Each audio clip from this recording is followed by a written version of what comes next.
Hey guys, what's going on? It's Cameron Logan here. Today we're going to be changing the multi-air filter as well as the oil on my Fiat 500. So I've got a 2012 1.4 liter non-turbo. So we've got our MAN filter here. I like using the best stuff I possibly can. MAN makes amazing filters. Pennzoil, this is what's recommended to actually run in the car. So a lot of people don't pay attention to this stuff, but I do. I like running what's actually approved for the engine. And we have our multi-air filter. So you can see here there's the part number, and you can see it is made in Italy. So I'm going to show you today how to change it out on your Fiat 500s. It's similar to the Abarths and turbos. Obviously it's just this guy doesn't have a turbo, but similar thing. So I'm going to get started and show you guys what to do. Alright, so you can see here got the car jacked up. I took the engine cover off. If you've never done it before, it's super easy. It's just held on these little guys. You literally just grab it and pull it up. There's no actual bolt holding it on. And then you're going to want to go on the underside of your vehicle, and you should have an under tray of sorts. My car, it's missing. It's a used vehicle. And then you're going to want to jack up on the actual engine pan just to take the weight off the engine mount, because that's what we're going to be removing. So you can see they've got a piece of wood there just to help support the weight across the actual engine pan. Oh, just noticed there's a nail on the tire there. That's good. Oh well. So yeah, so now our next step, I'm going to be removing this 10mm bolt holding the coolant reservoir on. And then we can access the engine mount bolts here, which we're going to be taking off. So we're also going to be removing it, actually, like the whole thing's going to be coming out, because we have to take this cover off, and then our filter is actually on the other side of that. So I'm going to set the camera down and hop right into it.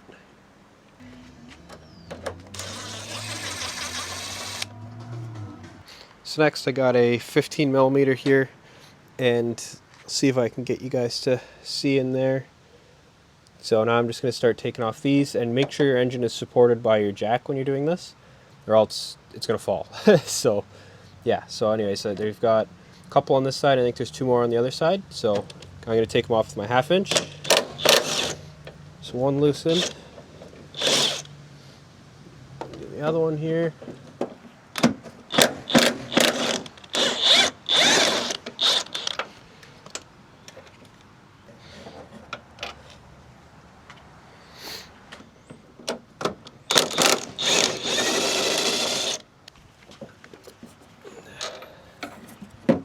There we go. So I got the two removed on this side. Sorry about the lighting, it's pretty bright out. I don't have a garage, so you can see the bolt on that side. So now we're actually going to disconnect from the engine. So we've got these 3 bolts here, 1, 2, 3. So we're going to take them off, and then that will drop the engine off of the actual mount, and then we're going to move on from there.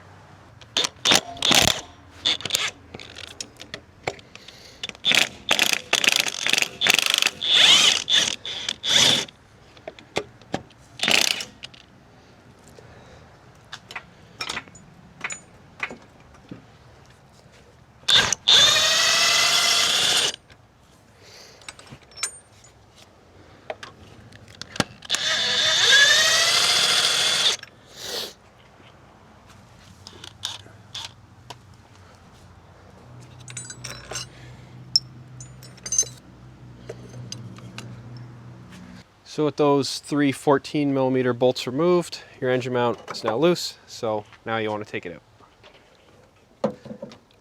If you notice there too, I also, when I started loosening those 3 bolts, the engine started to drop a bit, so I stopped, made sure to jack it up just to make sure that weight is supported of the engine. It's also a good time. You can check your engine mounts. These are pretty original, they're pretty soft, so honestly these should probably be replaced. But I'm not going to do that. Okay, now with your cover here fully exposed, this is what we were wanting to get at. So there is a bolt right in here. It's hard to see for you guys, but there's a little hole in the cover. You're going to want to get at that bolt. believe it's a 10 millimeter. You're obviously going to want to be careful. You don't want to lose this. This is holding your timing cover on. Now there's a wire that goes in through here. So you can see it's coming in, it runs all the way down and through your cover. So you just kind of want to carefully kind of pry it out. It's a bit of a bugger, but you're going to want to pry that out. So there's a little clip holding this loom in, so I just unclipped it just so I have that little bit extra play to be able to move this wire out of the cover. So it's kind of hard to see here, but it's right here above my finger. I don't know if you guys can make it out, but so you're going to want to take that off as well. So with that 10 millimeter bolt removed, both of them removed, you can now remove the cover.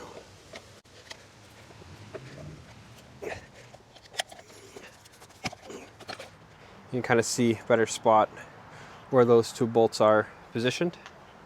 Alright, I ran into a bit of an unexpected part, but it's actually not that too bad. You got 6 bolts, and there's this bracket here that you got to remove. You could actually sneak in there with your 3/8 ratchet with your 13 mil socket, just not a deep one, but just a regular. You can crack them all loose, and then you can kind of get in there with your extend or your deep socket, and you can kind of finger them all off. You can get some of them out, but not all of them all the way, just because of you're hitting the chassis.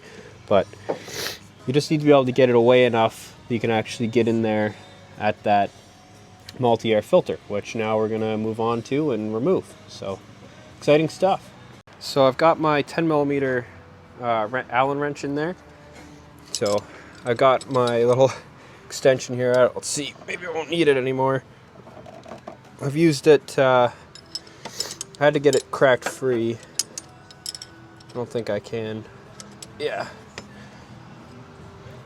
Yeah, so this thing, they've got a lot of Loctite on them, so they're kind of a bit of a bugger.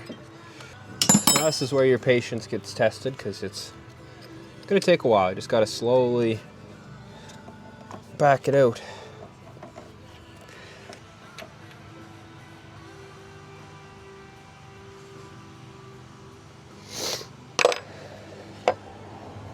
So there's our filter.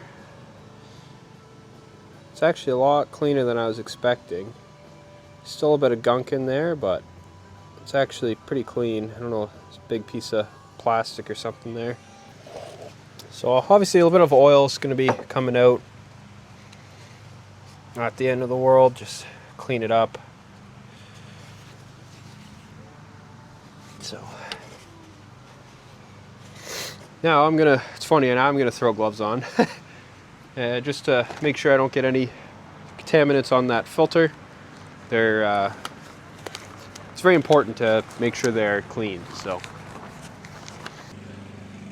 So I did put a little bit of oil just on that O-ring. And that's it. Now we're gonna slide it in. Obviously before you put it in, make sure there's no contaminants actually on your filter. Sometimes that can happen. That's it. Now we just reinstall and...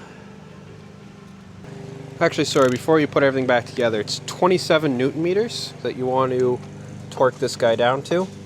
If you can get... you manage to get this in. Alright, so now that we've got the brand new multi-air filter in and torqued down to spec, we can now start putting on this... I don't even know, I guess it's like almost a timing cover. So 6 bolts, and then yeah, we put our plastic cover back on and start putting everything back together. Engine mount, and then afterwards I'm going to do an oil change on this thing and she should be good to go. So hopefully that helped you guys. This is my first time doing this on this little Fiat. I'm also in a different shirt because obviously I'm not wearing my white Alfa Romeo shirt. There's my Alfa up there. But yeah, so if you have any questions, make sure to leave them in the comments and I'll do my best to answer it. I hope this helped.